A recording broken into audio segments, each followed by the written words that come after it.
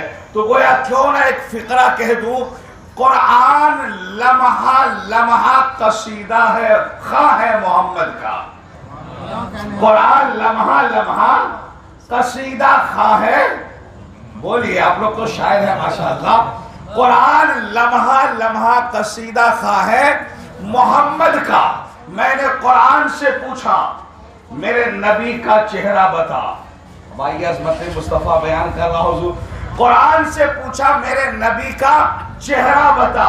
قرآن نے کہا والشمس وضحاها. میں نے کہا ذرا میرے نبی کی زلفیں بتا. قرآن نے کہا والضحا واللیل اذا سجا. میں نے کہا میرے نبی کے لب اور زبان بتا. قرآن نے کہا الم نجعل لہ عینین ولسانا وشفتین. میں نے کہا میرے نبی کا سینہ بتا. قرآن نے کہا الم نشرح لک صدرک. میں نے کہا میرے نبی کا ذکر بتا. قرآن نے کہا ورفعنا لک ذکرک. میں نے کہا میرے نبی کی نبوت بتا. قرآن نے کہا یا ایھا النبی. میں نے کہا میرے رسول کی رسالت بتا. قرآن نے کہا یا ایھا الرسول. صلوات پڑھے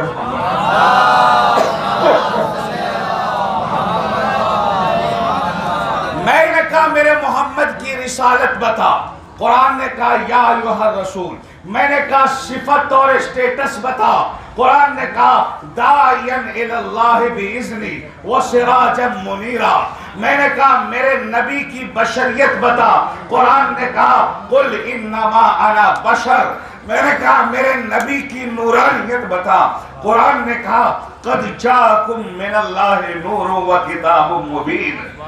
صلوات پڑھے محمد والے.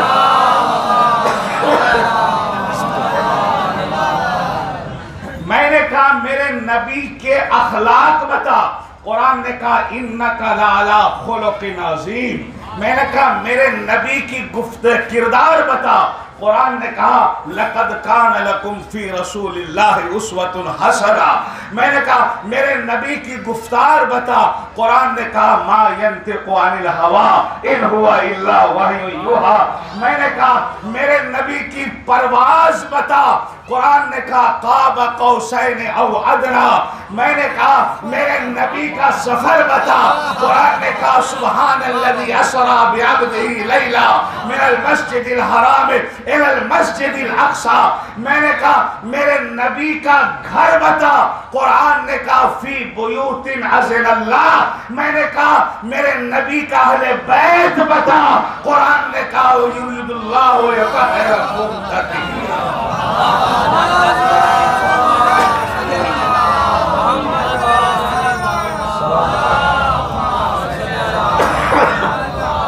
یہ ہے میرے نبی کی شان جو ہم بیان کرتے ہیں قرآن سے.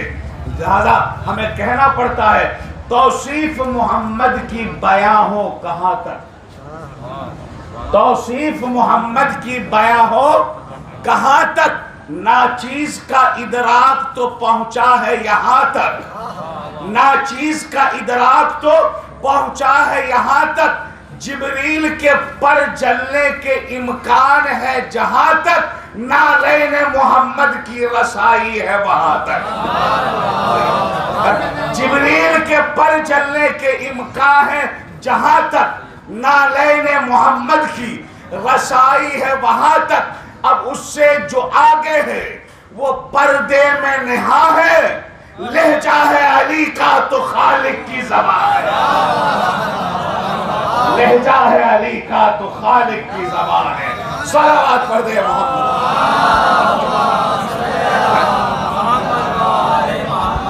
تو خدا کی قسم جب ہم عظمت قرآن بیان کرتے ہیں وہیں پہ ہمارے نبی کی فضیلت بیان ہوتی ہے. پھر سے ترجمہ سنیے اور ساتھ ساتھ سفر کیجئے گا اور میرے نبی کی عظمت کو بھی ملاحظہ فرمائے گا. اللہ کہہ رہا ہے نزلنا علیک الکتاب. ہم نے کتاب کو قرآن کو نازل کیا. پروردگار یہ تو بتا یہ قرآن کو کہاں نازل کیا. پروردگار اس کتاب کو تو نے کہاں نازل کیا. کس رات میں نازل کیا. تو قرآن نے کہا اِنَّا أَنزَلْنَاهُ فِي لَيْلَةِ الْقَدْرِ، ہم نے اس قرآن کو مبارک راتوں میں، قدر والی رات میں نازل کیا۔ پروردگار یہ تو بتا دے وہ رات ہے کیسی جس میں تو نے قرآن نازل کیا؟ تو کہا لیلۃ القدر خیر من الف شہر، یہ رات ایسی ہے جو 1000 راتوں سے بہتر ہے۔ تو پڑھنے والے اس کتاب کو تو نے کس کے ذریعے نازل کیا؟ آواز آئی نزل بہ الروح الامین، ہم نے اس کتاب کو روح الامین فرشتہ یعنی جبریل کے ذریعے نازل کیا۔ پڑھنے والے یہ بتا کہاں نازل کیا؟ کہا والتین والزیتون وطور سینین لقد خلق وهذا البلد الامین، ہم نے اس کتاب کو شہر مکہ میں بھی نازل کیا، مدینہ میں بھی نازل کیا، ہواؤں میں بھی نازل کیا، خلاؤں میں بھی نازل کیا، غار حرا میں بھی نازل کیا، غار ثور میں بھی نازل کیا۔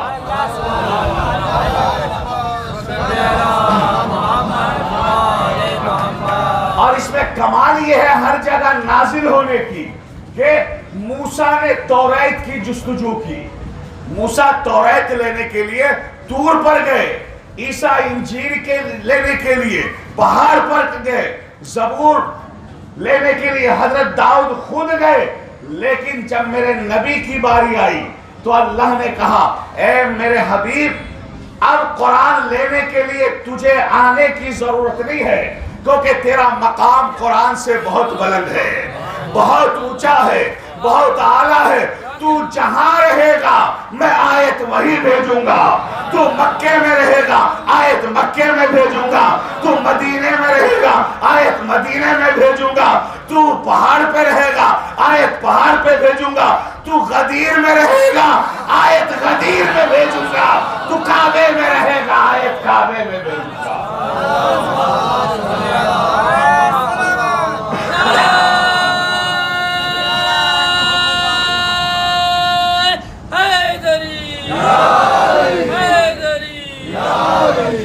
امام زمانہ بلند ترین صلوات۔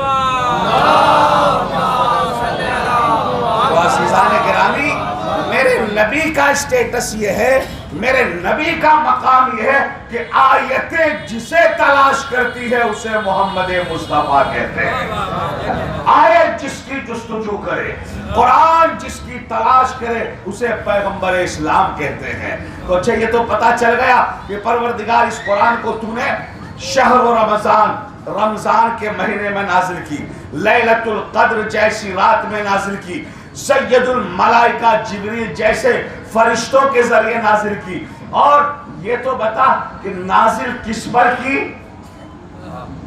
تو کہا نزلنا علیک، ہم نے نبیوں کے سردار محمد مصطفیٰ پر نازل کی۔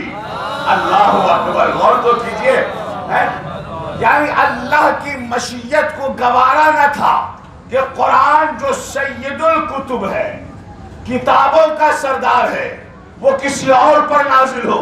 چونکہ قرآن کتابوں کا سردار ہے لہذا اللہ نے نازل کیا اس پر جو نبیوں کا سردار ہے۔ صلوات پڑھ دے محمد و آل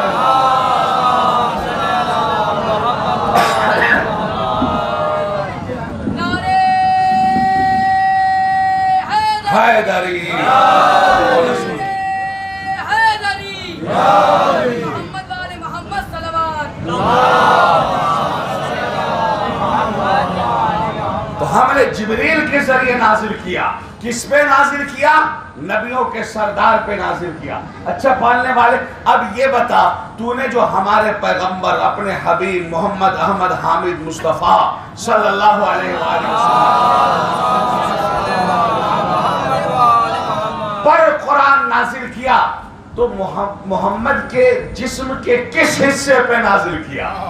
جاگیے خدا کی قسم، لا رہا ہوں نتیجے کی طرح، کس حصے پر نازل کیا؟ کیا سینے پہ نازل کیا؟ کندھے پہ نازل کیا؟ دل پہ قرآن نازل کیا؟ کمر پہ نازل کیا؟ یا کسی اور مقام پہ نازل کیا؟ تو قرآن آواز دے رہا ہے علی قلبک، ہم نے اس قرآن کو محمد مصطفیٰ کے دل پہ نازل کیا. اللہ اکبر. کہاں نازل کیا ہم نے؟ نہ دماغ پہ، نہ کندھے پہ، نہ سینے پہ. اللہ کیا کہہ رہا؟ علی قلبک. ہم نے محمد کے قلب پہ، دل پہ نازل کیا ہے. اب اللہ جانے میرے سامعین کہاں بیٹھے ہیں. دیکھیں میں قرآن اور محمد مصطفیٰ ساتھ ساتھ لے کر چل رہا ہوں عزیزو. اللہ کہہ رہا میں نے قرآن کو محمد کے دل پہ نازل کیا. اب آئیے اس قرآن کے بارے میں خود قرآن سے پوچھتے ہیں کہ قرآن کا اسٹیٹس کیا ہے، قرآن کی عظمت کیا ہے، قرآن کی شان کیا ہے، قرآن کا مقام و مرتبہ کیا ہے. تو قرآن خود اپنے بارے میں کہتا ہے لو انزلنا ھذا القرآن علی جبل لرأیتہ خاشعا متصدعا من خشیۃ اللہ. اگر ہم اس قرآن کو کسی پہاڑ پہ نازل کر دیتے تو تو دیکھتا کہ نازل ہونے کی وجہ سے پہاڑ بھی ریزہ ریزہ ہو جاتا، ٹکڑے ٹکڑے ہو جاتا، پہاڑ لرزنے لگتا. اللہ اکبر. حالانکہ پہاڑ کوئی معمولی چیز ہے حضور. مولانا محسن صاحب، پہاڑ استقلال کی علامت، پہاڑ مضبوطی کی علامت، جسے نہ آندھی ہلا سکے، نہ طوفان ڈگمگا سکے، نہ ہوائیں اسے جھٹکا دے سکے. تو جسے آندھی نہ ہلا سکے، جس پہاڑ کو طوفان نہ ہلا سکے، اگر اس پہ قرآن نازل ہو جائے تو وہ پہاڑ ریزہ ریزہ ہو جائے، لرزنے لگے، کانپنے لگے، ٹکڑے ٹکڑے ہو جائے. تو سوچو جس قرآن کو پہاڑ جیسا استقلال شے اٹھا نہ سکا، اس قرآن کو میرے محمد کے دل نے اٹھا لیا. اللہ اکبر. کہاں بیٹھے ہیں خدا کی قسم. صلوات پڑھے نا محمد و آل محمد.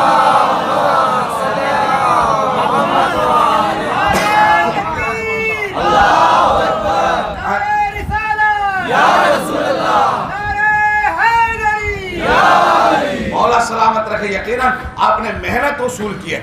جس قرآن کو پہاڑ جیسا عظیم شے، عظیم چیز اٹھا نہ سکی، اسے میرے محمد کے دل نے اٹھا لیا. تو اب سوچئے میرے محمد کا دل کتنا مضبوط ہوگا. میرے محمد کا دل کتنا مضبوط ہوگا. تو جس محمد کا دل اتنا مضبوط ہو کہ قرآن جیسی شے کو اٹھا لے، انصاف کے ساتھ بتاؤ مسلمانوں، کیا اس کا دماغ کمزور ہو سکتا ہے؟ تو بھئی جس کا دل اتنا مضبوط ہے اس کا دماغ کتنا مضبوط ہوگا. جب دماغ اتنا مضبوط ہوگا تو پھر نہ ہذیان ہوگا نہ نسیان ہوگی. صلوات پڑھے محمد و آل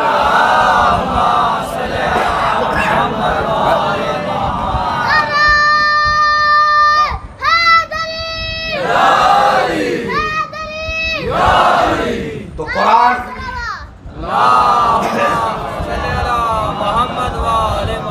اسی سے آپ اندازہ لگائے کہ میرے محمد کا سینہ کتنا مضبوط ہے خدا کی قسم. تو اللہ کہہ رہا نزلنا علیک الکتاب تبیانا لکل شیء. یہ پہلی صفت ہے حضور اس آیت میں جو اللہ قرآن کی بیان کر رہا ہے. ہم نے اے محمد تم پر قرآن نازل کیا، اس میں ہر شے کا علم ہے. تو قرآن میں ہر شے کا علم. اور پھر اسی قرآن نے میرے نبی کے بارے میں کہا علمک ما لم تکن تعلم. اے محمد ہم نے تمہیں ہر شے کا علم دے دیا. اللہ اکبر. کہاں بیٹھے ہیں بھائی؟ قرآن میں ہر شے کا علم اور میرے نبی کو اللہ نے ہر شے کا علم دے دیا. تو پتا چلا قرآن برابر ہے محمد کے، محمد برابر ہے قرآن کے. ہر شے کا علم قرآن میں اور ہر شے کا علم محمد مصطفیٰ میں. اچھا آگے اللہ کہہ رہا یہ ہدایت ہے. تو قرآن ہدایت ہے لیکن فرق ہے. ھدی للمتقین کہیں کہا قرآن ہدایت ہے فقط متقیوں کے لیے، کہیں کہا ھدی للناس. قرآن ہدایت ہے سارے انسانوں کے لیے لیکن جب میرے نبی کی باری آئی تو کہا ہادین اللہ، میرا نبی کل عالمین کو اللہ کی طرف بلاتا ہے، یہ عالمین کی ہدایت کرتا ہے۔ تو قرآن فقط انسانوں کی ہدایت کرتا ہے، محمد مصطفیٰ کل عالمین کی ہدایت کرتا ہے۔ نعرہ تکبیر، نعرہ رسالت، لبیک یا حسین، لبیک یا حسین، لبیک یا حسین، لبیک یا حسین، نعرہ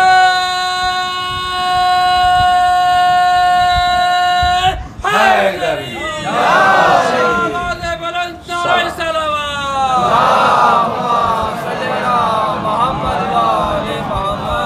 قرآن بھی ہادی، میرا مصطفیٰ بھی ہادی۔ قرآن میں بھی ہر شے کا بیان، میرے محمد میں بھی ہر شے کا علم موجود ہے۔ تو پتا چلا قرآن برابر ہے رسول کے اور رسول برابر ہے، یہ دونوں الگ الگ شے نہیں ہے، ایک ہی شے کے دو نام ہیں۔ یہ کہہ لیجئے ایک ہی شے کے دو نام ہیں۔ بھائی قرآن بھی اللہ نے بھیجا، محمد مصطفیٰ کو بھی اللہ نے بھیجا، قرآن بھی اللہ نے بھیجا، محمد مصطفیٰ کو بھی اللہ نے بھیجا۔ اب لفظ کہہ دوں، دونوں ایک ہی شے ہے۔ اللہ کا علم جب لفظوں میں ڈھلا قرآن کہلایا، جب جسموں میں ڈھلا تو محمد مصطفیٰ کہلایا۔ صلوات پڑھ دے محمد۔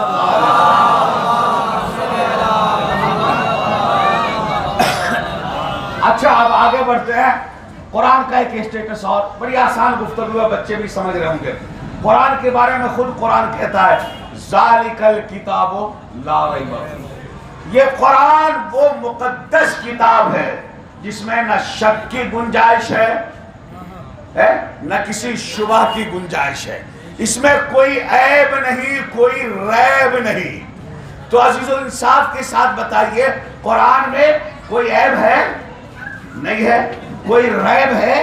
نہیں ہے۔ کوئی شک کر سکتا ہے؟ قرآن میں کوئی شک کر سکتا ہے؟ نہیں کر سکتا۔ اور اگر کوئی قرآن میں شک کرے، اب آپ فیصلہ خود کریں، اگر کوئی قرآن میں اگر کسی آیت تو آیت، اگر ایک حرف پر بھی کسی نے ایک لمحے کے لیے بھی شک کیا تو وہ دائرہ اسلام سے خارج ہو جاتا ہے۔ تو بھائی جو قرآن پہ شک کرے وہ تو اسلام سے خارج ہو جاتا ہے، اور جو نبی پہ شک کرے صلوات پڑھے محمد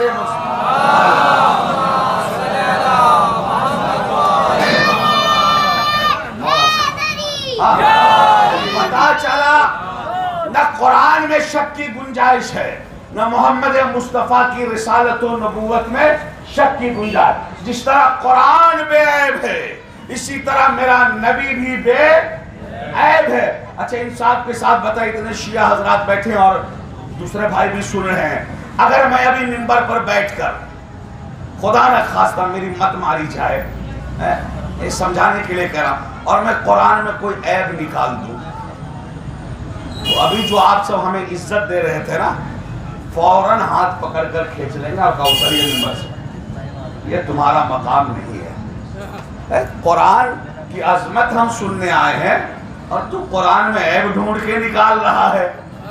اور توجہ بھی عزیزو، ایک بچہ بھی ہم پر انگلی اٹھائے گا کہ حضور یہ قرآن میں عیب نکال رہا ہے، قرآن میں کمی دکھلا رہا ہے، تو فوراً آپ ہمیں اتار دیں گے۔ تو بس عزیزو کہنا یہی ہے کہ اگر کوئی خطیب منبر سے قرآن میں عیب نکالے تو اسے کافر کہہ کے منبر سے اتار دیا جائے، اور اگر کوئی نبی میں کمی نکالے تو وہ شیخ الحدیث کیسے بن سکتا ہے؟ صلوات پڑھ دے محمد و آلہ۔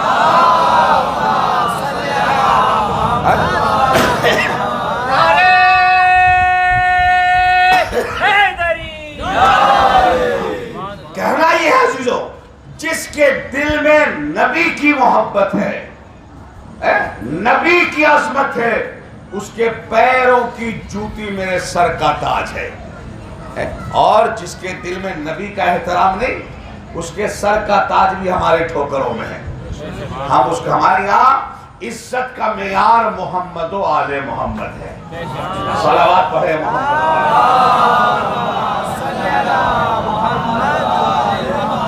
تو بس اب آگے بڑھیے اور سفر کیجئے انشاءاللہ، قرآن اور اہل بیت کو ساتھ لے کر چلنا۔ تو قرآن میں کوئی عیب نہیں، کوئی ریب نہیں، کوئی شک و شبہ کی گنجائش نہیں۔ تو جس طرح قرآن بے عیب ہے، اسی طرح محمد و آل محمد بھی بے عیب ہے، خدا کی قسم۔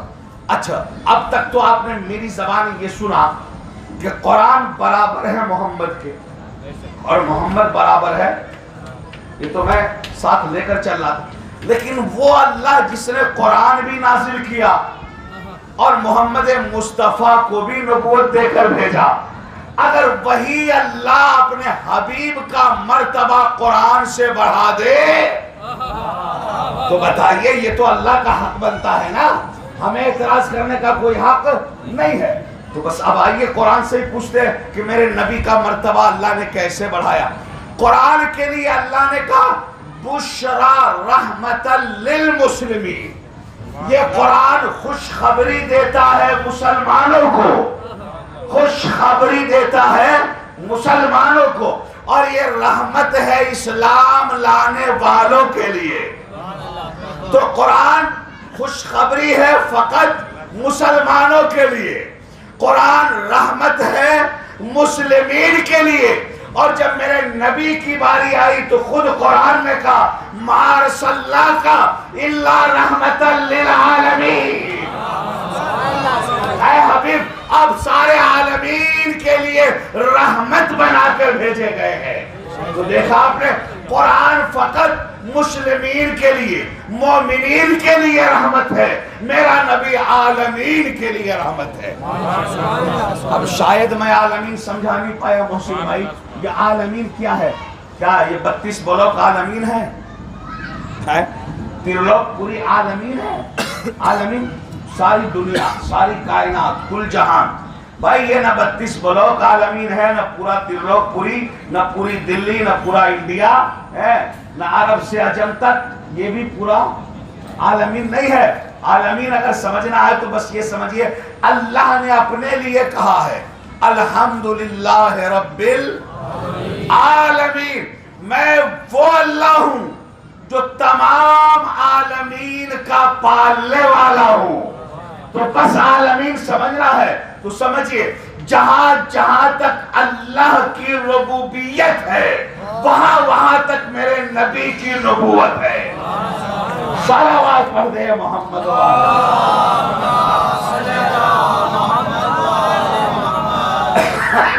میرے نبی کا مقام تو اتنا بلند ہے خدا کی قسم، لہذا یہ قرآن صامت ہے اور محمد مصطفیٰ ناطق ہے، یہ چلتا پھرتا ہدایت کرنے والے ہیں۔ اب آگے بڑھیے، لوگ کہتے ہیں کہ محمد ہم جیسا، سنا ہوگا آپ نے، بھائی ہماری طرح وہ بھی تو انسان ہی ہے، فقط فرق اتنا ہے کہ وہ نبی ہے اور ہم نبی، حالانکہ یہی فرق بہت بڑا فرق ہے، لیکن کیا کیجئے گا، انسانی ذہنوں کا کہتے ہیں محمد ہم جیسا۔ خدا کی قسم آدم کو بھی یہ جرأت نہیں کہ وہ کہہ سکے میں محمد جیسا، ابراہیم کی مجال نہیں کہ وہ کہہ سکے میں محمد جیسا، موسیٰ جیسے نبی کی ہمت نہیں کہ وہ کہہ سکے میں محمد جیسا۔ تو جب کم 1,24,000 انبیاء اپنے کو محمد جیسا کہنے کی جرأت نہیں رکھتے تو مسلمانوں تمہیں یہ جرأت کیسے ہو گئی کہ تم اپنے کو محمد جیسا کہو؟ اور جس کے جیسا ہے اس نے تو خود کبھی نہیں کہا میں محمد جیسا۔ بھائی نبی نے ہزاروں مرتبہ کہا حسین منی وانا من الحسین، حسین مجھ جیسا میں حسین جیسا، حسین مجھ سے میں حسین سے، علی منی وانا من، میں علی سے ہوں علی مجھ سے ہے، میں فاطمہ سے ہوں فاطمہ مجھ سے۔ تو اپنے جیسا تو انہیں بتایا، میں اس سے یہ مجھ سے، لیکن انہوں نے کبھی نہیں کہا میں رسول جیسا۔ صلوات پڑھے محمد والے. عرض کیا تھا ابراہیم جیسا نبی دعویٰ نہیں کر سکتے میں محمد جیسا. تو چھوٹی سی دلیل آپ سنتے رہتے ہیں. ابراہیم نے کہا تھا نا پروردگار دکھا کہ تو مردوں کو جلاتا کیسے ہے. اللہ نے کہا اولم تؤمن، ابراہیم کیا تمہارا ایمان نہیں ہے اس پر کہ میں مردے کو زندہ کروں گا؟ ابراہیم نے کہا بلا ولکن لیطمئن قلبی، پروردگار ایمان تو ہے پر دل کا اطمینان چاہتا ہوں، اطمینان چاہتا ہوں. بھائی یہ ابراہیم نبی ہے، جو نبی اللہ ہے، رسول اللہ ہے، حجت اللہ ہے، خلیل اللہ ہے، معصوم ہے اور اپنے دور کے انسانوں کے امام بھی ہیں، پھر بھی اطمینان چاہ رہے ہیں. کیا چاہ رہے ہیں؟ جاگیے میری طرف دیکھیے. اطمینان اور میرے نبی کا شاگرد ہے علی. وہ کہتے ہیں کہ اگر زمین و آسمان کے پردے ہٹا دیے جائیں تو میرے ایمان میں اضافہ نہیں ہو سکتا. تو جب علی کے اطمینان کا مقابلہ ابراہیم نہ کر سکے تو محمد کا مقابلہ کیسے کر سکتے ہیں؟ صلوات پڑھ دے محمد والے. تو کہا اطمینان چاہتا ہوں. تو اللہ نے کہا اطمینان کے لیے بس ایک نقطے کے لیے مجھے سنانا پڑا. اللہ نے کہا 4 پرندے پکڑ، اس کا قیمہ کر اور اس کی گوشت کو 4 پہاڑوں پہ، الگ الگ پہاڑوں پہ رکھ دے اور پھر تو ان مردہ جانور کو بلا. محسن بھائی مردہ جانور کو بلا. اللہ کہہ رہا قیمہ کر کے اس کی بوٹیوں کو الگ الگ پہاڑ پہ رکھ کے پھر بولا. پالنے والے کیا مردے بھی سنتے ہیں؟ کہا جمال حیدر میں تمہارے عقیدے کی مضبوطی تائید کر رہا ہوں. اگر مردے نہ سنتے تو کبھی بھی تم اپنی قبروں میں اپنے مردے کا شانہ ہلا کے اسماعی فہم کی تاکید نہ کرتے. یہ تو اپنا نصیبہ ہے بھائی. کسی کا زندہ نہیں سنتا، ہمارے مردے بھی سنا کرتے ہیں.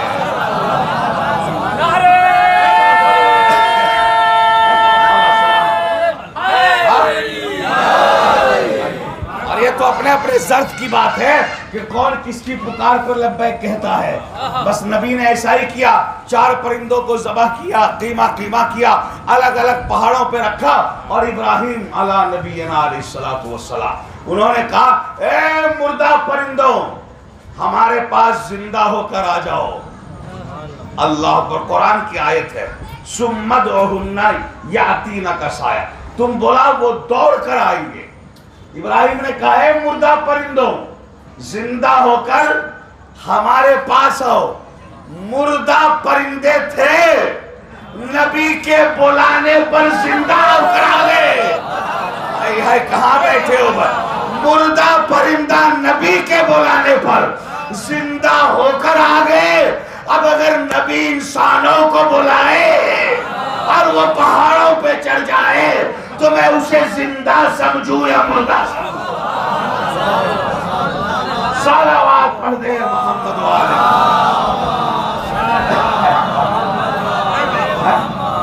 نبی کی پکار پہ تو پرندے بھی زندہ ہو کر آئے. اگر انسان نہ آئے نبی کی پکار پہ تو سمجھو بظاہر زندہ ہے، حقیقت میں وہ مردہ ہے. اچھا تو آپ نے دیکھا ابراہیم کو یقین کب آیا؟ جب انہوں نے پرندے کو ٹکڑا کر کے اور پھر بلایا اور زندہ ہو کر آگے. اب ابراہیم کے بعد ایک اور نبی ہے، نام ہے ان کا حضرت موسیٰ. بہت اہم نقطے کی طرف لا رہا ہوں. جناب موسیٰ دعا کرتے ہیں رب اشرح لی صدری ویسر لی امری واحلل عقدۃ من لسانی یفقہوا قولی واجعل لی وزیرا من اہلی ہارون اخی اشدد بہ اذری. سنی ہوئی آیت ہے اے پروردگار میرا سینہ کھول دے، میرے کام کو میرے لیے آسان کر دے، میری زبان کی گرہ کھول دے تاکہ لوگ میری بات سمجھے. آگے کیا کہا اس پر توجہ چاہ رہا ہوں. وَاجْعَلْ لِي وَزِيرًا مِّنْ أَهْلِي، اور پالنے والے میرے لیے میرا ایک وزیر بنا دے. جاگو خدا کی قسم, نبی کہہ رہے ہیں وجعل لی, میرے لیے میرا ایک وزیر بنا دے. وزیر کے معنی مددگار, اور وزیر بنا دے کہاں سے؟ من اہلی. موسیٰ خود کہہ رہا ہے وزیر لوں گا تو کلمہ پڑھنے والوں سے نہیں لوں گا, صحبت میں بیٹھنے والوں کو وزیر نہیں بناؤں گا. کہاں بیٹھے ہو یارو؟ موسیٰ خود کہہ رہے ہیں وزیرم من اہلی, وزیر جو میرا ہوگا وہ میرے اہل سے ہوگا, میرے اہل بیت میں سے ہوگا. سمجھ رہے؟ تو موسیٰ جیسا نبی اپنا وزیر اہل بیت کے علاوہ کسی سے لینا گوارا نہیں کرتا. کہاں بیٹھے ہیں آپ؟ تو بھائی جب موسیٰ کا وزیر اہل بیت کے علاوہ کوئی نہیں ہو سکتا تو جو فخر موسیٰ ہو اس کا وزیر کوئی ایرا غیرہ کیسے ہو سکتا ہے؟ صلوات پڑھ دے محمد و آلہ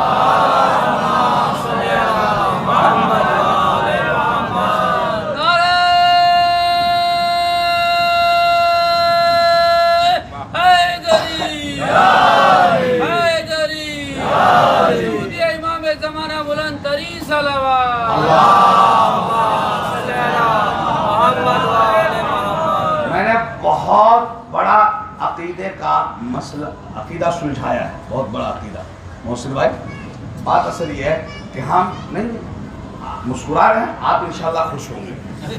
ہم پہلے امام سے لے کے 12 امام ہم شیعہ مانتے ہیں, بہت سے لوگ نہیں مانتے, ان کی اپنی مرضی ہے, مانے نہ مانے, زبردستی تو ہے نہیں. علی سے لے کر مہدی تک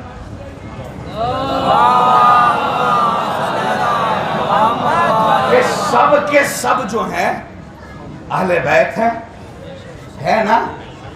دوسرے لوگ ایک اعتراض کرتے ہیں کہ کیا رسول اللہ حکومت قائم کرنے آئے تھے کہ امامت بھی اپنے گھر میں, ولایت بھی اپنے گھر میں,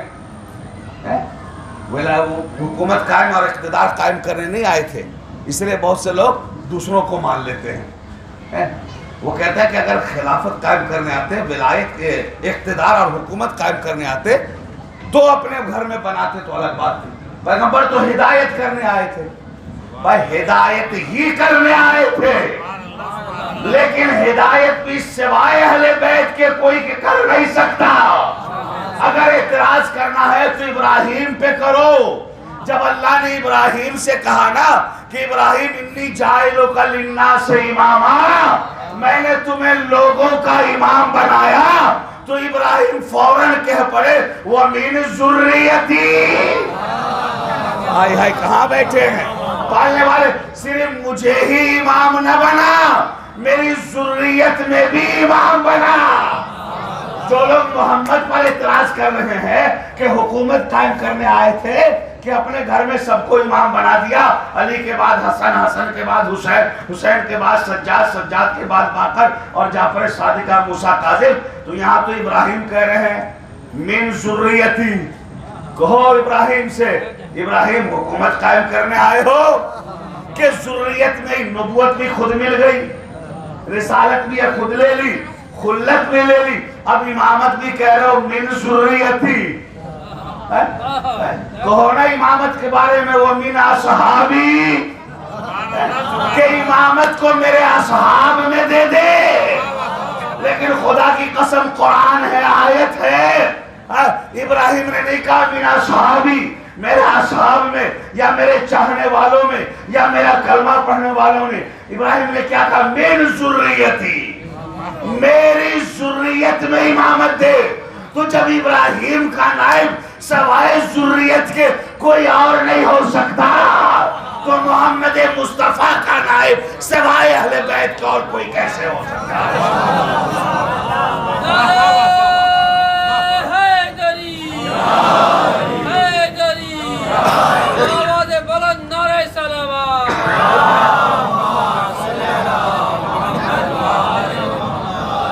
بات کوئی فرقہ واریت کی نہیں ہے، نہ مناظرے کی ہے، نہ کسی پر طنز ہے، مجھے تو اپنا عقیدہ بیان کرنا ہے۔ اور میں نے 2 نبیوں کی بات کہی، ابراہیم نبی کا من ذریتی، امامت میری ذریت میں، اور موسیٰ نے کیا کہا؟ وزیر من اہلی، میرے اہل سے لوں گا، تو ادھر ادھر سے نہیں لوں گا، اپنے اہل سے لوں گا۔ اور نومینیٹ بھی کر دیا، محسن بھائی کمال ہے، ہارون آخی، میرا وزیر کون بنے گا؟ میرا بھائی ہارون۔ نام بھی خود ہی بتا رہے ہو، موسیٰ سے کہیے نا ہے موسیٰ علیہ نبینا، نام بھی آپ خود ہی بتا رہے ہیں اور بھائی بھی کہہ رہے ہیں، اور اللہ سے پھر دعا کر رہے ہو میرا وزیر بنا، تو نام بھی بتا رہے، خاندان بھی بتا رہے، تو خود کیوں نہیں بنا لیتے؟ بھائی بھائی کہاں بیٹھے ہو بھائی؟ موسیٰ خود کیوں نہیں بنا لیتے وزیر؟ خود کیوں نہیں بنا لیتے اپنا نائب؟ یہ اللہ سے دعا کیوں کر رہے ہو؟ کہا میں تمہیں سمجھانے کے لیے کہ جب میں موسیٰ کلیم اللہ ہو کر، نبی اللہ ہو کر، رسول اللہ ہو کر، حجت اللہ ہو کر اپنا نائب اپنی مرضی سے اپنے بھائی کو نہیں بنا سکتا، تو تم امت ہو کر کسی غیروں کو اپنا خلیفہ کیسے بنا سکتا؟ صلوات پڑھ دے محمد والا۔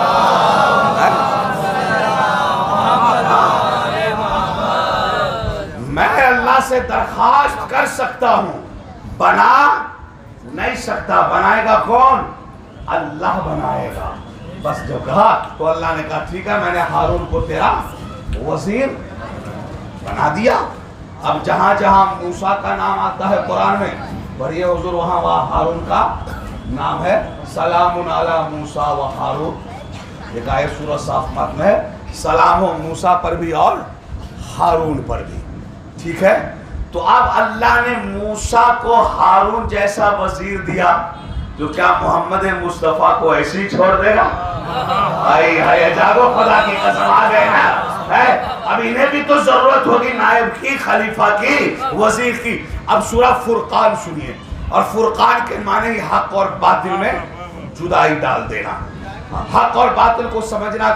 اللہ کہہ رہا یوم یعض الظالم علی یدی یقول یا لیتنی اتخذت مع الرسول سبیلا۔ کیا قیامت کی آیت ہے، خدا کی قسم، اگر مسلمان ان آیت پر غور کر لینا تو فرقہ بازی ختم ہو جائے۔ لیکن کیا کیا جائے، لوگ تلاوت تو کرتے ہیں، ہدایت حاصل نہیں کرتے۔ قرآن فقط تلاوتوں کے لیے نہیں ہے، ہدایتوں کے لیے ہے۔ اور سنیے اللہ کیا کہہ رہا، میدان محشر میں یوم یعض الظالم، ایک ظالم اپنا ہاتھ کاٹے گا۔ یہ ہاتھ جو ہے نا افسوس کے مارے کاٹا جائے، کبھی کبھی لوگ انگلی کاٹ لیتے ہیں۔ اللہ کہہ رہا قیامت کے دن ایک ظالم ہاتھ کاٹے گا اور کہے گا کاش میں نے دنیا میں رسول کے ساتھ ساتھ سبیل کو بھی مانا ہوتا۔ کہاں بیٹھے ہوئے ہیں؟ کمال یہ ہے کہ یہاں اللہ نے نام نہیں لیا لیکن صفت رکھ دی۔ اللہ کا کمال یہ، وہ جسے ہدایت دینا چاہے اشاروں میں ہدایت دیتا۔ یا لیتنی اتخذت مع الرسول سبیلا، کاش میں نے رسول کے ساتھ سبیل کو بھی مانا ہوتا۔ سبیل کون ہے ہمیں بتانے کی ضرورت نہیں ہے کہ سبیل کون ہے، لیکن اگر دنیا میں دیکھنا ہو تو یہ دیکھ لو کہ سبیلیں لگاتا کون ہے اور ان سبیلوں کا دشمن کون ہے۔ اے اللہ نے ایک خالی ورڈ رکھا ہے، اور یہ بچوں کا امتحان ہوتا ہے۔ کبھی کبھی جب بچوں کو پڑھایا جاتا ہے نا تو کچھ بلینک جگہ بھی رہتی ہے، خالی جگہ، جہاں بچوں سے کہا جاتا ہے خالی جگہ بھرو، اور آگے پیچھے بھی ہے۔ مثلا مجلس ہوگی کہاں، اب وہ ترلوک پوری، یہ چھوڑ دی جگہ۔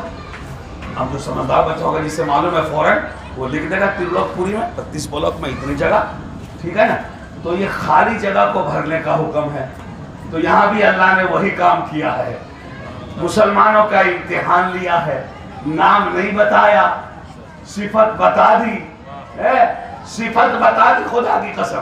کہ ایک ظالم ہاتھ کاٹے گا، افسوس کرے گا اور کہے گا کاش میں نے رسول کے ساتھ سبیل کو بھی مانا ہوتا. اور میں نے کہا دیکھو سبیلیں لگاتا کون ہے اور ان سبیلوں کا دشمن کون ہے. پر جو سبیل کا دشمن ہو اس کی جگہ اس کا نام رکھ دو، خدا کی قسم اس ظالم کا نام رکھ دو اور یہ سبیل رکھ دو. ہے کون سبیل؟ تو میں نے جب کتابیں پڑھی خدا کی قسم جو کتاب میں موجود ہے، اما السبیل فی کتاب اللہ امیر المومنین، اللہ کی کتاب میں سبیل لقب ہے وصی رسول شوہر بطول علی کا.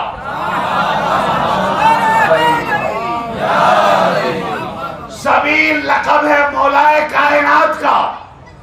لیکن اگر کسی اور کو کا دعویٰ ہو کہ میں ہوں سبیل، میں ہوں سبیل، تو وہ دعویٰ پیش کرے میں مان لوں گا. ورنہ ہماری یہاں تو دعائے ندوہ میں پڑھی جاتی ہے این السبیل بعد السبیل، کہاں ہے ایک سبیل کے بعد دوسرا سبیل. تو پتہ چلا سبیل ہے علی. اب قیامت کے دن اب پتہ چلا وہ ظالم ہاتھ کاٹے گا اور کہے گا کاش میں نے دنیا میں رسول کے ساتھ ساتھ علی کو بھی مانا ہوتا. لوگوں ہم سے پوچھتے ہو کہ یہ علی ولی اللہ کہاں ہے کلمے میں. تم تو لا الہ الا اللہ محمد رسول اللہ پڑھ کر خاموش ہو جاتے ہو اور پوچھتے ہو علی ولی اللہ کہاں. اسی آیت میں ہے جہاں ظالم کہے گا، سورہ فرقان کی اسی آیت میں 26 سے لے کے 30 تک جا کر دیکھ لیجئے، کہا کاش میں نے سبیل کو مانا ہوتا. اور سبیل ہے علی کا لقب. تو وہ کہے گا کاش میں نے رسول کے ساتھ ساتھ علی کو بھی مانا ہوتا. اچھا سبیل کے معنی ہے راستہ. سبیل کے معنی کیا ہے؟ یہاں مراد علی ہے، لیکن علی کو سبیل کیوں کہا گیا یہ بھی تھوڑا سمجھ لیجئے تو آپ کو لطف زیادہ آئے گا. علی کو سبیل کیوں کہا گیا؟ کیونکہ سبیل کے معنی ہے راستہ، اور علی ہی وہ راستہ ہے جس پہ چل کر خدا کو پایا جا سکتا ہے. اللہ اکبر، صلوات پڑھ دے محمد و آل محمد.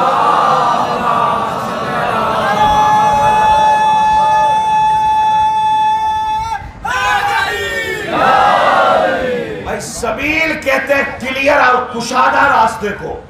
فرض کیجئے ابھی ہمیں ترلوک پوری آنا تھا، خوریجی سے میں چلا، میں آیا 27 بولو اب وہاں سے کیسے جانا؟ کسی نے کہا بالکل سیدھا روٹ پکڑ لیجئے، مدینہ مسجد آئے گی، وہاں سے تھوڑا آگے جو پہلا کٹ پڑے گا وہیں سے آپ کٹ لیں گے اور پھر اس کے بعد پھر ایک لیفٹ لے کر کے آپ کسی سے بھی پوچھ لیجئے گا، دارالقلم گلشن زہرا تک آپ پہنچ جائیں گے. تو دیکھیں یہ جو بتایا گیا راستہ آنے کا، تو میں وہی عرض کہہ رہا ہوں علی ہی وہ راستہ ہے. جب یہ ختم ہوتا ہے توحید شروع ہو جاتی ہے. اللہ سمجھ ہی نہ آتا اگر علی نہ بتاتے کہ اللہ کون ہے. صلوات پڑھے محمد و آل محمد. آیت پوری پڑھتے جائیے خدا کی قسم. ظالم اپنے ہاتھ کاٹے گا اور کہے گا کاش میں نے رسول کے ساتھ ساتھ علی کو بھی مانا ہوتا. پھر وہ کہے گا ہائے افسوس لقد اضلنی عن الذکر بعد اذ جاءنی، میرے کاش میں نے فلاں کو دوست نہ بنایا ہوتا. وہ ظالم کہے گا کاش میں نے فلاں کو دوست نہ بنایا ہوتا. کیوں دوست نہ بنایا ہوتا؟ کیا نقصان پہنچایا اسے اس کے دوست نے؟ کہا اس سے زیادہ اور کیا نقصان پہنچائے گا میرا وہ ظالم دوست کہ ذکر میرے پاس چل کر آیا، اس نے مجھے ذکر سے بھٹکا دیا. اللہ اکبر. لقد اضلنی عن الذکر بعد اذ جاءنی، ذکر میرے پاس چل کر آیا اور اس ظالم دوست نے مجھے ذکر سے بھٹکا دیا. تو اب تو یہاں دوسری صفت بیان ہو گئی، ذکر سے بھٹکا دیا. اور یہ بھی بتانے کی ضرورت ہے کہ ذکر ہے کون. بھائی 1,24,000 صحابہ کرام میں نبی نے کسی کے ذکر کو عبادت نہیں کہا سوائے علی کے ذکر کے.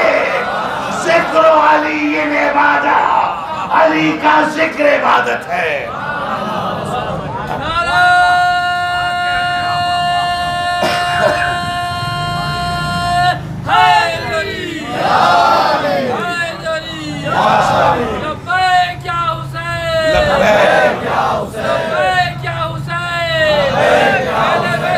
کاش میں نے رسول کے ساتھ ساتھ سبیل کو بھی مانا ہوتا. ابھی بات ختم نہیں ہوئی ہے. سورہ فرقان میں آیت جاری ہے. یہ تو ایک شکوہ کرے گا ایک ظالم کا شکوہ اللہ نے نقل کیا. اب ایک شکوہ اللہ سے اللہ کا رسول بھی کرے گا. اور بالکل جہاں یہ آیت ختم ہوتی ہے وہیں سے آیت شروع ہوتی ہے. وقال الرسول، اور رسول کہیں گے یا ربی ان قوم اتخذوا ھذا القرآن مہجورا. نبی شکایت کے طور پر کہیں گے اے میرے رب، میری آنکھیں کیا بند ہوئی، میری قوم نے اس قرآن کو چھوڑ دیا. ہائے ہائے مجھے نہیں پتا کہ میرا مجمع کہاں بیٹھا ہے، سامعین کہاں ہے. بھائی روایت ہوتی تو توضیح کر لیتے، تعبیر کر لیتے. ہے آیت یا رب ان قوم اتخذوا ھذا القرآن مہجورا. آیت نمبر 27-28 پڑھ لیجئے گا.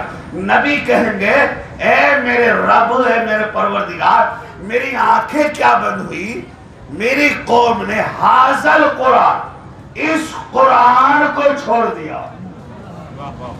محسن بھائی 72-73 فرقے ہیں مسلمانوں میں. انصاف کے ساتھ بتائیے کوئی ایسا فرقہ آپ جانتے ہیں جو قرآن کو نہ مانتا ہو؟ جو اپنے کو اہل حدیث کہتے ہیں نا وہ بھی قرآن مانتے ہیں. ٹھیک ہے نا؟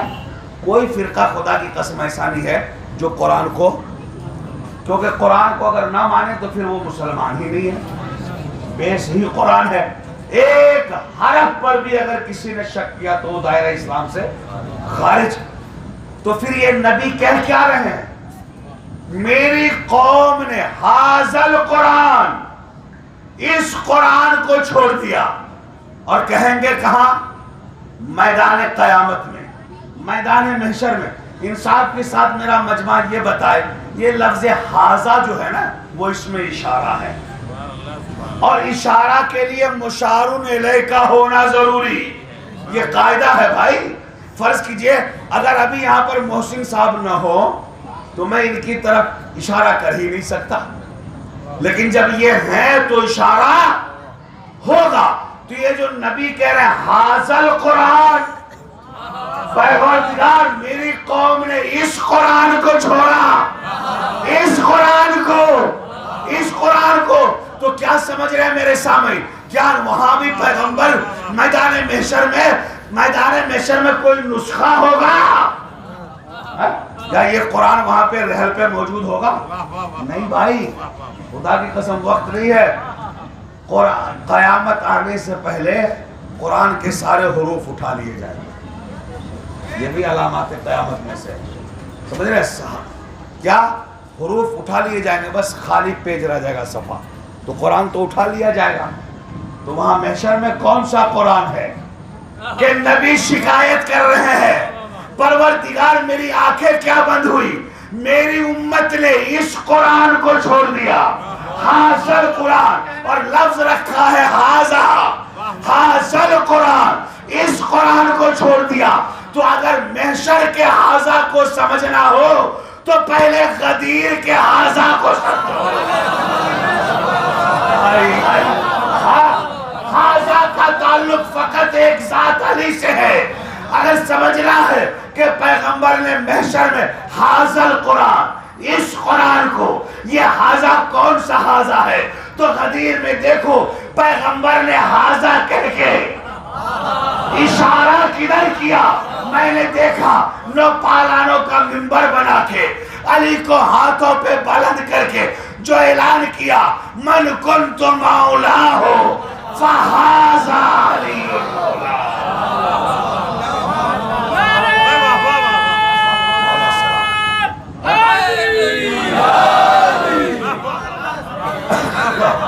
صلوات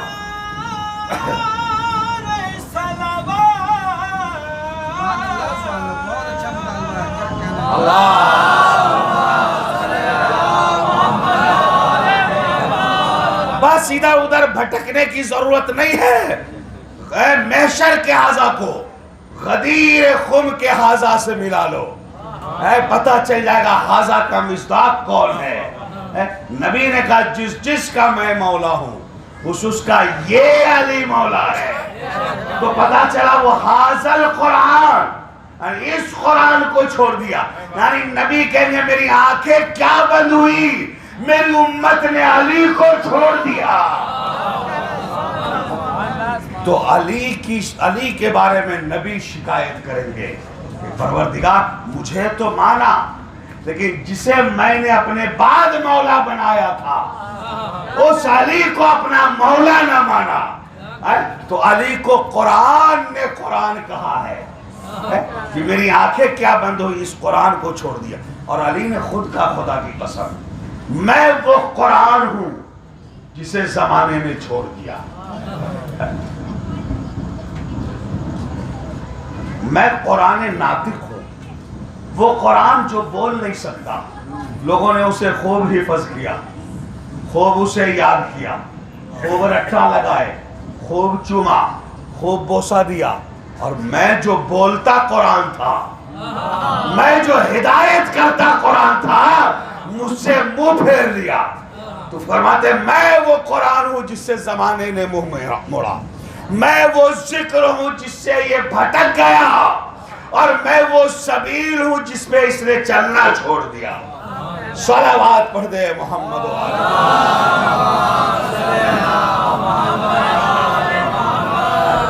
تو عزیزوں ابھی سے وقت ہے، علی کو مان لو، علی کا دامن پکڑ لو. علی خدا کے ولی ہیں، نبی کے ساتھ ساتھ علی کو مان لو، بھلا اسی میں.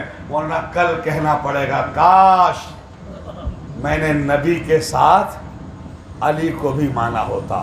اور اس دن کا پچھتاوا کوئی کام نہیں آئے گا. صلوات پڑھ لے محمد.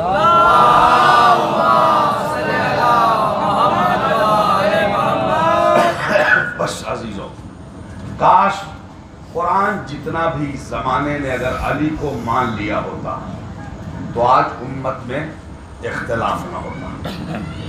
علی کو نہ ماننے کی وجہ سے ہی آج مسلمانوں میں اختلاف ہے. علی ہی اتحاد کا سبب ہے، علی اتفاق کا ذریعہ ہے. اگر آج بھی زمانہ علی کو مان لے تو فرقہ بندی ختم ہو جائے. کیونکہ علی کو نہ ماننے کی وجہ سے نہ ولایت سمجھ میں آئی، نہ خلافت سمجھ میں آئی، نہ امامت سمجھ میں آئی. اور یہی وجہ ہے کہ کربلا واقع ہوئی. اسی علی کے بچوں کو، جس علی نے دین اپنے خون سے اسلام کو سینچا اور اپنی پوری جوانی پوری زندگی اسلام کے سنوارنے میں گزار دی، اسی علی کی اولاد کو کربلا کے میدان میں 3 دن کا بھوکا پیاسا قتل کر دیا گیا. اور صرف قتل ہوتا تو شاید ہمیں صبر آ جاتا، لیکن قتل پر ہی اکتفا نہیں کیا. لاشوں پہ گھوڑے دوڑائے گئے، لاشوں کو پامال کیا گیا، لاشوں کو کچلا گیا. عزاداروں خدا کو کوئی غم نہ دے سوائے غم حسین کی. یہ بتاؤ اگر کوئی جوان بیٹا سامنے کھڑا ہو اور اس کے باپ کا لاشا جلتی زمین پر بے گور و کفن پڑا ہو تو اس جوان کے دل پہ کیا گزرے گی؟ اللہ اکبر. لیکن یہ سب مصیبت اٹھانی تھی سید سجاد کو. ہائے میرا مولا سید سجاد. آزادہ روایت کہتی ہے کہ جب 11 محرم کو یہ قافلہ روانہ ہوا تو اچانک سید سجاد کی نظر بابا کی لاش پہ پڑی. چہرہ متغیر ہو کر زرد ہو گیا. قریب تھا کہ روح جسم سے پرواز کر جائے کہ ایک مرتبہ زینب نے اپنے کو اونٹ سے گرایا. سجاد کی نظر بابا کی لاش سے ہٹ کر زینب کی طرف گئی. ایک مرتبہ سجاد کہتے پھوپھی اماں یہ اونٹ سے کیسے گر گئی؟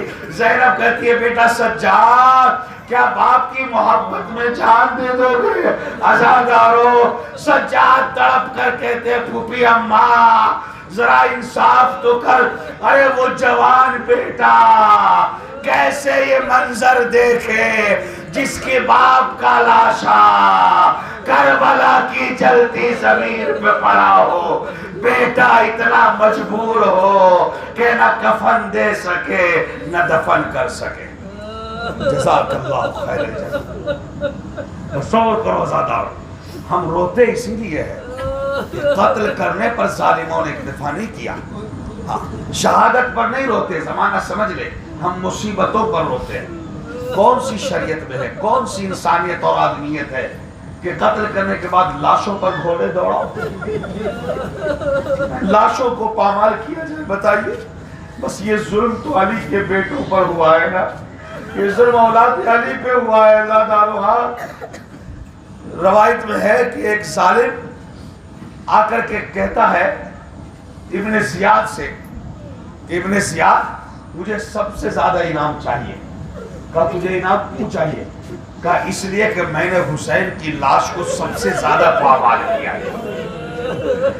آزادہ جانتے ہو ہر شہید کی لاش کو پامال کرنے کے لیے دو دو گھوڑے تیار ہوئے، لیکن تنہا حسین کی لاش کو پامال کرنے کے لیے 10 گھوڑے تیار کیے گئے۔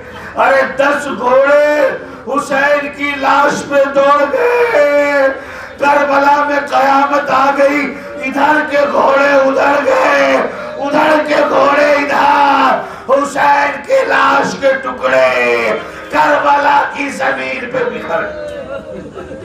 اجرکم اللہ، ہم تو اس پہ روتے ہیں، ورنہ شہادت تو ہماری میراث ہے، ہم ان مصیبتوں پر روتے ہیں۔ کہتا ہے کہ مجھے زیادہ انعام چاہیے، کیوں؟ ہم نے حسین کی لاش کو اچھی طرح پامال کیا۔ کہا ہم نے 10 گھوڑے دوڑائے، اگر تجھے یقین نہ آئے تو جا کر حسین کی لاش کو دیکھ لے، لاشا نظر نہیں آتا، لاش کے ٹکڑے میدان کربلا میں پڑے ہوئے ہیں۔ اللہ اکبر۔ عزادہ ظالم کہتا ہے اگر پھر بھی یقین نہ آئے تو جا کر گھوڑوں کی سموں کو دیکھ لے، گھوڑوں کی سموں میں حسین کی لاش کے ٹکڑے اب بھی لگے پھنسے ہوئے۔ جزاک اللہ خیر جزا۔ لو عزادارو لاشیں پامال ہو گئے، سجاد بے بس بے مجبور یہ منظر دیکھتے رہے۔ روایت میں ہے کہ جب 11 محرم کو یہ قافلہ کربلا سے چلا ہے، روانہ ہوا ہے عزادارو، تو ایک مرتبہ سید سجاد نے پسر سعد سے کہا اے پسر سعد تیرا کیا جاتا ہے، ان بیویوں کو تھوڑی دیر کے لیے ان لاشوں سے لپٹ کے رو لینے دو۔ عزادارو سنو گے، یہ سننا تھا کہ پسر سعد نے اجازت دے دی، ٹھیک ہے تھوڑی دیر کے لیے رو لو۔ ہر بیویاں اپنے اپنے وارث کی لاش پر جا کر ماتم کرنے لگی، بیٹھ کرنے لگی، لیکن عزاداروں وہ بہن زینب کیا کرے جس کے بھائی کا لاشا نظر نہ آئے؟ سجاد کہتے ہیں میں نے کیا دیکھا، ساری بیویاں اپنے اپنے وارثوں کی لاش پر ماتم کر رہی تھی۔ میری پھوپھی کبھی وہاں سے ٹکڑے جمع کرتی ہے، کبھی ادھر سے ٹکڑے جمع کرتی ہے، کبھی ادھر سے ٹکڑے ٹکڑوں پہ ٹکڑے جمع کر رہی ہے، کہیں سے ہاتھ کے ٹکڑے، کہیں سے بازوؤں کے ٹکڑے، کہیں سے سینوں کے ٹکڑے۔ جزاک اللہ خیر جزا۔ رونے کے لیے تو اتنا ہی کافی ہے نا عزادارو۔ حسین کا لاشا سلامت نہیں ہے، ٹکڑوں میں بکھر چکا ہے۔ روایت کہتی ہے ایک مرتبہ شمر آگے بڑھا اور آگے بڑھنے کے بعد کہا بیویوں اب یہاں سے چلو، یہ قافلہ روانہ ہو رہا ہے۔ تاریخ کہتی ہے بیویوں نے کوئی توجہ نہیں دی، جب کوئی توجہ نہیں دی نا تو ایک مرتبہ شمر نے سجاد کی پشت پہ تازیانہ مارنا شروع کیا۔ ارے جب سجاد کی پشت پہ تازیانے لگے، تازیانے کی آواز زینب کے کانوں تک گئی۔ اب جو زینب نے نگاہ اٹھا کر دیکھا، کیا دیکھا شمر لئی سجاد کی پشت پہ تازیانے مار رہا ہے. ایک مرتبہ زینب دوڑی ہوئی آئی اور شمر سکھائے شمر یہ کیا کر رہا ہے؟ ابھی زینب زندہ ہے. اجرکم اللہ. عزادار شمر پیچھے ہٹا. زینب کہتی ہے بیٹا سجاد ایک تمہیں کس جرم میں مار رہا ہوں؟ عزادارو سنو گے. ایک مرتبہ سجاد کہتے ہیں پھوپھی اماں شمر کہہ رہا بیویوں سے لاشیں چھڑواؤ اور بیویاں جب تک لاشوں پہ بیر کرے گی تمہیں تازیانہ مارتا رہوں گا. عزادارو ایک مرتبہ سجاد کہتے ہیں پھوپھی اماں آپ بھائی کی لاش کو چھوڑ کر کیوں آئی؟ پھوپھی اماں جائیے جی بھر کے بھائی کی لاش پہ ماتم کیجئے. ابھی سجاد کے جسم میں اتنی طاقت ہے کہ شمر کا تازیانہ کھا سکتا ہے. اے پھوپھی اماں حسین کا ماتم کرے. جزاک اللہ خیر جزاک. خدا کوئی غم نہ دیا زیادہ سوائے غم حسین کے. تازیانے شمر لعین سجاد کے اوپر مارتا رہا. سجاد مصیبت تازیانے کھاتے رہے لیکن بابا پہ گریا کرنے کو کم نہ ہونے دیا. لیکن عزاداروں روایت میں ہے کہ جب ظالم شمر لعین سجاد کو مار کے تھک چکا اور دیکھا کہ بیبیاں لاشیں نہیں چھوڑ رہی تو وہ ظالم ایک مرتبہ زینب کے قریب آیا اور کہا جلدی اٹھو ورنہ یہ تازیانے تمہارے اوپر بھی لگیں گے. اے عزادارو جب سجاد نے یہ منظر دیکھا ایک مرتبہ سجاد آگے بڑھے اور کہا پھوپھی اماں جلدی سے اٹھ پہ سوار ہو جائیے ورنہ یہ ظالم آپ پر ظلم کریں گے. پھوپھی اماں مجھ سے آپ پر تازیانہ لگتے دیکھا نہ جائے گا. اے پھوپھی اماں میرے بابا کی مظلومیت ہمیں بابا کی لاش پہ بھی رونے نہ دیں.